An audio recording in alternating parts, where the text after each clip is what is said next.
సముద్రం నుంచి ఒడ్డుకి చేర్చారు. ఎప్పటి నుంచో అక్కడే ఉంటున్న కొంతమంది Telugu fishermen. Wait minute, Telugu fishermen? Yes sir, Telugu fishermen.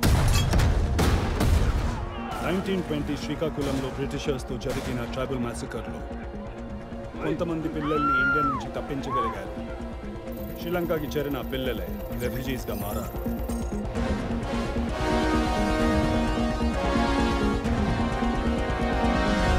Koski ఒక 2 కిలోమీటర్ల దూరంలో ఉన్న ఒక చిన్న ఐలాండ్లో వీళ్ళు తలదాచుకుంటున్నారు. వాళ్ళు ఇండియా రావడానికి చాలా ప్రయత్నం చేశారు, కానీ మన గవర్నమెంట్ వాళ్ళ సిటిజన్షిప్ యాక్సెప్ట్ చేయలేదు. శ్రీలంకలో సివిల్ వార్ మొదలయ్యాక లోకల్స్ వాళ్ళని అక్కడా బతకనివ్వట్లేదు. వాళ్ళ నిస్సహాయతని ఒడియప్పని ఎక్స్ప్లాయిట్ చేయడం మొదలు పెట్టాడు.